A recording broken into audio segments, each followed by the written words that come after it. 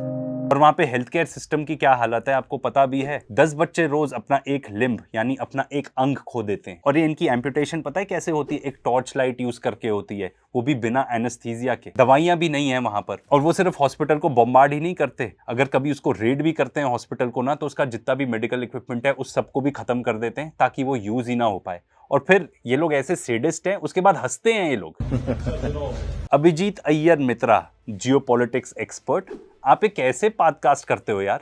सिर्फ पाद मार के ही इतना प्रोपेगेंडा फैलाना होता है क्या आपको? सिक इन द माइंड तो मुझे आप भी लगते हो, दिमाग सड़ गया आपका झूठ बोल बोल के। But the question is, I understand where the Palestinians are coming from. But if you're not a Palestinian, take a legal point of view on this. Who is putting the children in danger? अरे रणवीर, थोड़ा ऐसे मुंडी हिलाने के बजाय थोड़े ढंग के क्वेश्चन भी पूछ लिया करो यार तुम, हैं? नहीं तो भूत वाले पॉडकास्ट ही करो यार, तुम्हारे लिए वही ठीक है। एक्चुअली तुम्हारा स्टैंडर्ड ही वही है, और वैसे भी अपना स्टैंडर्ड तुम अपना इंडियाज गॉट लेटेंट में दिखा ही चुके हो, है ना? और बच्चों की बात तो तुम ना ही करो ना अभिजीत अय्यर मित्रा, तो वो बेहतर ही है। ये एक टेस्टिमनी सुन लो डॉक्टर निजाम की। ये एक ब्रिटिश सर्जन है जो कि गाजा में रह के आए थे और वहां सर्व करके आए थे। सुनो वो क्या बताते हैं। वो बताते हैं कि कैसे इजरायली आर्मी ड्रोन्स का यूज करते हैं बच्चों को जानबूझकर मारने के लिए। What I think I found particularly disturbing was that a bomb would drop maybe on a crowded, tented area, and then the drones would come down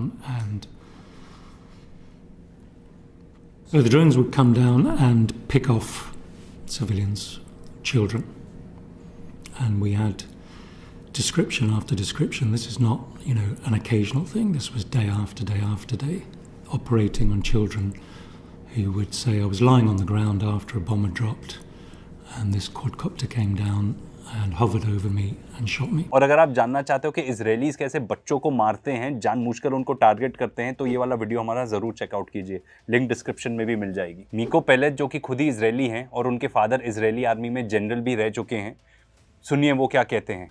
Israel began carpet bombing Gaza, and on the first day of what was to be a 21-day attack, they dropped 100 tons of bombs.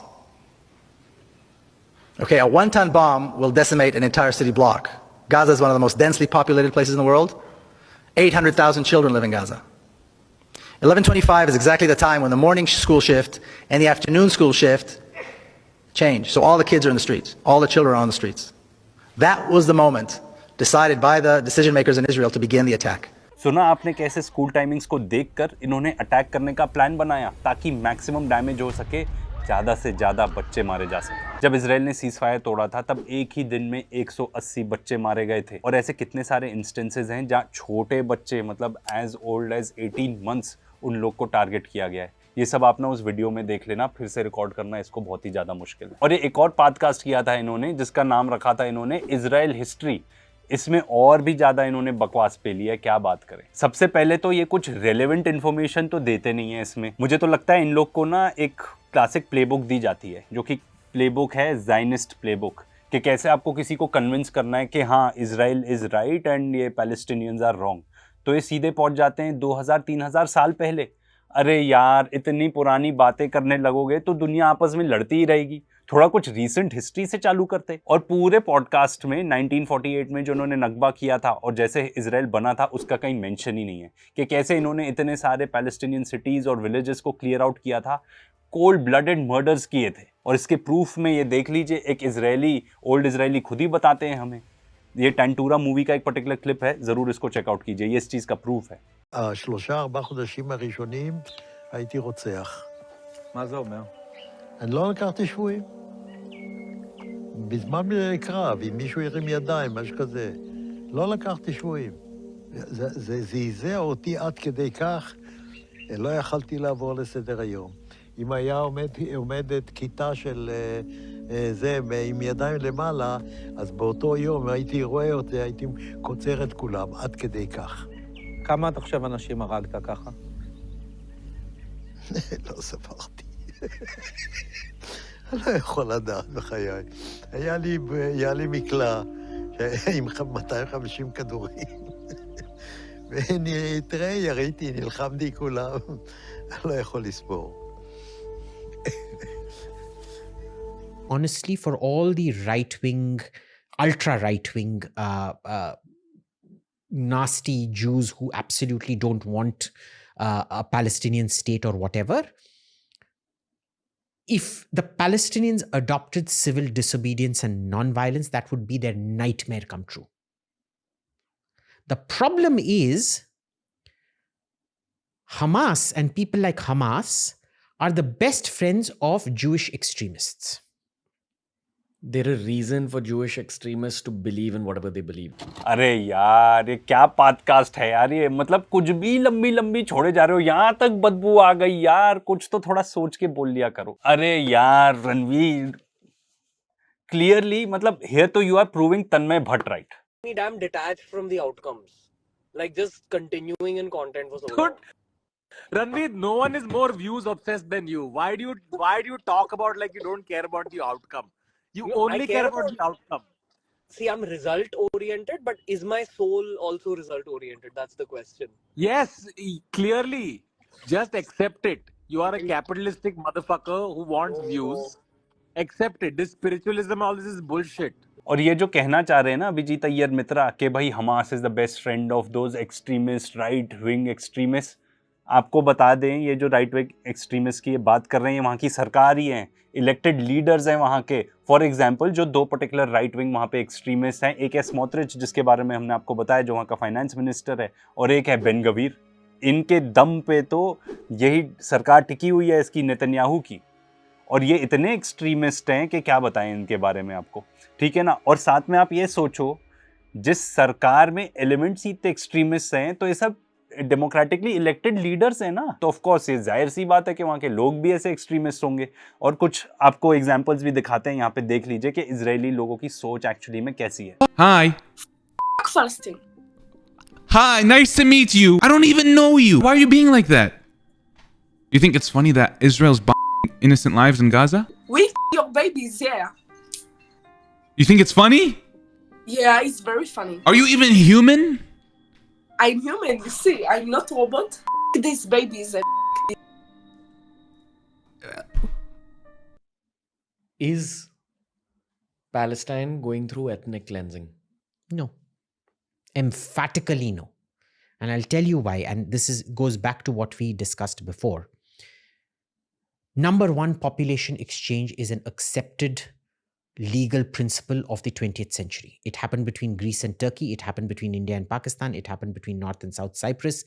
All the Jews were ethnically cleansed from Iraq, Yemen, Syria, Lebanon, Egypt. There are no Jews left out there, maybe one or two token families out of thousands, tens of thousands of Jews. ये जो geopolitics के experts हैं ना, ये लोग इतने confidence के साथ झूठ बोलेंगे कि भाई क्या बताओ, आपको खुद ही डाउट हो जाएगा कि भाई जो मैंने पढ़ा है, जो मैंने अपनी आंखों से देखा है, वो सही है कि नहीं। अब तो आईसीजे ने भी ओपिनियन दे दिया है कि ये एक ही है। और जहां ये बात कर रहे हैं ना कि कैसे जूस को टारगेट किया गया था लेबनान, येमेन, इराक में, और इन देशों से इन लोग को निकाला गया था, ये भी गलत है। असली में ये भी एक ज़ायनिस्ट प्लान ही था। ज़ायनिस्ट खुद ही अपने लोगों को टारगेट करते हैं। प्रूफ के तौर पे ये आर्टिकल ही देख लो, और एक ex-CIA ही बता रहे हैं हमें ये बात कि कैसे सिनेगॉग्स को, जूइश लोग को इराक में टारगेट किया गया था, कैसे लीफलेट्स वहाँ पे उन्होंने ड्रॉप करवाए थे कि भाई जूज आर नॉट सेफ हियर। और वो सब ये क्यों करना चाहते थे? वो चाहते थे कि इजराइल में पॉपुलेशन आए, जूश पॉपुलेशन आए।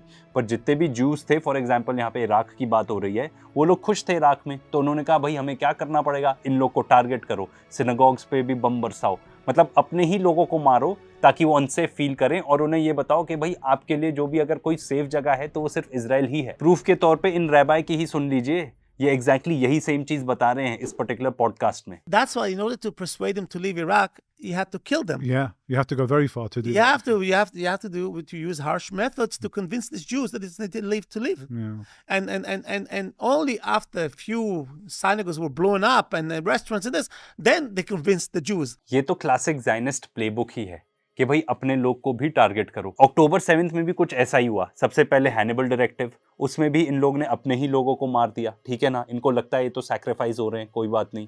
इन्होंने कितने एफर्ट्स किए हॉस्टेजेस को वापस लाने के। इनफैक्ट आप ये खुद चेकआउट कर सकते हो, मोस्ट ऑफ द हॉस्टेजेस जो वापस आए ना, वो डील करके वापस आए हैं। ये तो हार्डली ही कुछ लोगों को रेस्क्यू कर पाए, और इनकी प्रायोरिटी है ही नहीं हॉस्टेजेस को बचाना। ये तो इजराइल के लोग खुद ही कहते हैं। और अगर आप हॉस्टेजेस को बचाना चाहते हो तो इतने इंडिस्क्रिमिनेट बॉम्बिंग क्यों कर रहे हो? इतने बम बरसाओगे तो अपने हॉस्टेजेस भी तो मारे जाएंगे। और इन्हीं की सुन लीजिए, ये तो खुद ही इजरायली कैप्टिव थी ना वहाँ। ये कहती हैं कि इनको घायल इजराइल ने किया था, हमास ने नहीं, जब वहाँ पे बम बरसा दिए थे इन्होंने, जहाँ पे इन लोग को रखा गया था। और आपको ये भी बता दे कि इजराइल ऐसी चीजें पास्ट में भी कर चुका है, यहाँ तक कि इजराइल अपनी खुद की एम्बेसी भी बॉम्बार्ड कर चुका है मोसाड के through. So in 1994, a car bomb explodes outside the Israeli embassy in London. In London, yeah. Anyone hurt or killed? I don't remember. Very minor injuries, that was all. Okay. Nobody was killed.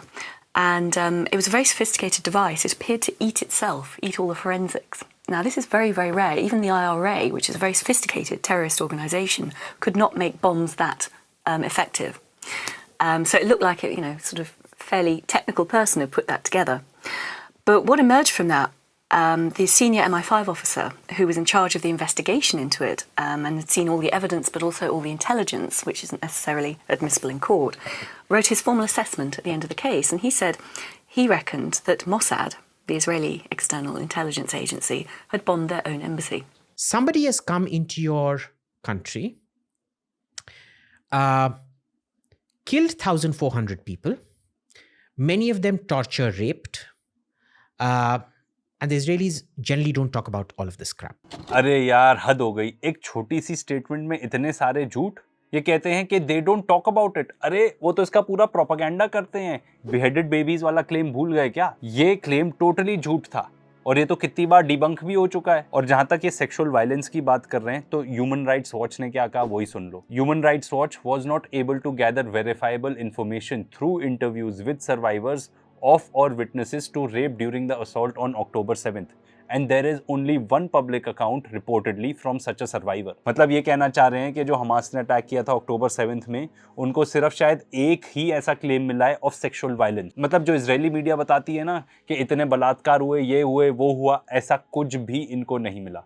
और जहाँ तक Israelis की बात करें तो United Nations हमें खुद ही बता चुका है कि इजरायलीज कैसे सेक्सुअल वायलेंस को यूज करते हैं as a method of war. और ये भी देख लो, वहाँ के जो फार राइट मिनिस्टर हैं बेन गवीर, वो खुद ही कहते हैं कि भाई जस्टिफाइड है, अगर टेररिस्ट को आपने रेप किया तो उसमें कोई भी गलत बात नहीं है। Well, very simple. The present situation began because Israel was complacent. They actually thought Hamas was behaving itself, unusually good behavior for a period of almost 2 years. And they did not expect the attack to happen. असलियत तो ये है कि Israel को पता था कि attack होने वाला है। ठीक है, आप ये कह सकते हैं कि अरे बहुत सारे अटेम्प्ट टू अटैक होते ही रहते हैं, तो सरकार किसको सीरियस माने, किसको सीरियस ना माने। वैसे हमने इसके ऊपर एक पूरी डिटेल वीडियो बनाई है जिसको आप चेकआउट कर सकते हैं। बहुत क्विकली मैं आपको कुछ पॉइंट्स दे देता हूँ। सबसे पहले वहाँ पे जो म्यूजिक फेस्टिवल था, अगर आपको पता था या कोई थ्रेट भी था कि वहाँ पे ऐसा अटैक होने वाला है, तो म्यूजिक फेस्टिवल को क्यों अलाउ किया? सबसे पहले वहाँ पे इजरायली आर्मी इतनी लेट आई, एयरफोर्स इतनी लेट आई, ऐसा क्यों? और जब आपको लगता था कि हाँ कुछ ऐसा अटैक हो सकता है, तो आपने वेस्ट बैंक में क्यों भेज दिए इतने सारे सोल्जर्स? तो ऐसी बहुत सारी और इंट्रिकेट डिटेल्स हैं इसमें, इंक्लूडिंग वन नेतन्याहू का डिलीटेड ट्वीट जिसमें उसने कहा कि हाँ मुझे आइडिया नहीं था कि ऐसा कुछ होने वाला है, उसने ऐसा ट्वीट किया और फिर डिलीट कर दिया। इंक्लूडिंग इतना कि वहाँ के सिविलियंस तक को पता था 2-3 दिन पहले कि भाई वहाँ पे कुछ ऐसा हो रहा है, अटैक की तैयारी हो रही है, तो आप कुछ तो तैयारी कर लेते उसकी। अब तो इजरायली मीडिया भी कह रही है कि ये एक सिस्टेमिक फेलियर था। बाकी आप चीज़ें वीडियो में ही चेकआउट कर लेना। That there is a fundamental moral equivalence between targeting civilians and civilians being collateral damage of human shields. Fine. Finally हमने ये पार्ट जानबूझकर लास्ट में रखा है। अगर आपने इतना वीडियो देख लिया है तो आप ये तो जान ही गए होंगे कि ये कोई कोलैटरल डैमेज नहीं है, ये लोग असली में इन लोगों को खत्म करना चाहते हैं। पर ये पार्ट दिखाना इसलिए भी जरूरी था ताकि आप लोग ये समझें कि ये आदमी कैसा है, इस चीज को कैसे कोई कोलैटरल डैमेज कह सकता है। ऐसा नहीं है कि ये आदमी बेवकूफ है, पर ये अपने ऑडियंस को जरूर गुमराह कर रहा है। और इससे पहले कि आप बोलो कि भाई ये सब तो पुराने वीडियोस हैं और हो सकता है कि इस बंदे ने अपने व्यूज चेंज कर लिए हो, after all that has happened, तो ये रीसेंट पॉडकास्ट ही सुन लीजिए इनका एक। होने वाली और क्या। I don't think Israel rest करेगा जब तक हमास मिट पूरी तरह वाइप आउट ना हो जाए। जो हिटलर को किया गया था वही हमास को करने की कोशिश करेगा। अभी मैं मानता हूँ कि अगर हमास ने हॉस्टेजेस रिटर्न नहीं किए, ट्रंप ये अपने आप पे एक पर्सनल अटैक मानेगा और वो इजराइल को बोलेगा कि भाई तू जाके मिटा दे। और फिर क्या होगा पता है आपको? वो टर्की और कतार पे दबाव लगाना शुरू कर देंगे कि कतार तुम अपना सब रिश्ता तोड़ दो, अल जजीरा का ये हमास सपोर्ट बंद कराओ, और टर्की से बोलेंगे भाई तेरा 2 ऑप्शन है, हमास को सपोर्ट करना है तो नेटो से निकल। साथ में अभिजीत जी आपके लिए एक हिस्ट्री लेसन भी है कि नाज़ी से सबसे ज़्यादा भारी लड़ाई अगर किसी ने की थी तो वो सोवियत यूनियन ने ही की थी। और टर्की ऐसा कोई हमास का सपोर्टर नहीं है, अगर वो चाहे तो अभी उनका पूरा ऑयल फ्लो बंद कर सकता है, इजराइल का एक एक्शन लेके पूरा खत्म कर सकता है। हम बात कर रहे हैं वो BTC पाइपलाइन की जो जाती है अजरबैजान से इजराइल वाया टर्की। तो अगर वो यहाँ पे ऑयल फ्लो बंद कर दे तो काफ़ी हद तक इजराइल की हालत टाइट है, they will not be able to carry out this as they have been। और ये देखो जिस वीडियोस पे अपना पॉडकास्ट करने आते हैं ये कैसा थंबनेल बनाते हैं। और ये तो हमने सिर्फ इनके 2 वीडियो एनालाइज किए हैं, बाकी करने लगेंगे तो कितनी पाद की बदबू झेलनी पड़ेगी क्या पता। और रणवीर जहां तक तुम्हारा सवाल है, you are a capitalistic motherfucker जो व्यूज के लिए कुछ भी करेगा। मतलब कैसे लोगों का, मतलब तुम क्या कर रहे हो? तुम नफरत फैला रहे हो यार, हैं? ऐसे टाइप के तुम पॉडकास्ट करते हो, ठीक है? और जिन लोगों का तुम प्रोपेगेंडा फैला रहे हो, तुम जानते भी हो उनकी असलियत क्या है, बिल्कुल जानते हो, फिर भी तुम ये काम करते हो। किस चीज के लिए? ये तो तुम ही जानते हो, बिकॉज तुम एक कैपिटलिस्टिक मदरफकर। और ये जो स्पिरिचुअलिटी का ढोंग तुम रचते हो ना, ये किसी और को दिखाया करो। अगर तुम में असली में भी थोड़ी अकल आ गई हो ना, या अगर तुमने स्पिरिचुअलिटी से कुछ भी सीखा हो, तो एटलीस्ट ऐसे लोगों का प्रोपेगेंडा फैलाना तुम बंद ही कर दो। वैसे तो कुत्ते की दुम सीधी नहीं होती, पर अगर तुम इजरायली प्रोपेगेंडा फैलाना बंद कर दो तो शायद लोग समझ जाए कि तुम में थोड़ी सी तो अकल आ गई है। और तुम अपना कमबैक करने के लिए जिन स्पिरिचुअल लीडर्स के साथ पॉडकास्ट कर रहे हो उनको भी थोड़ा कन्फेस कर लो कि तुम किन लोगों का प्रोपेगेंडा फैलाते हो, कैसे पाप करते हो। और जहां तक अभिजीत अय्यर मित्रा का सवाल बनता है, तो इन लोगों के झूठ तो पकड़ने ही चाहिए और इसी में हमें असली मजा आता है। ऐसे ही एक और झूठे मेजर गौरव आर्या के भी हमने झूठ पकड़े हैं, उसको जरूर चेकआउट करना और हमें कमेंट्स में लिखकर जरूर बताएं कि ऐसे किस और पॉडकास्टर के हमें झूठ पकड़ने चाहिए।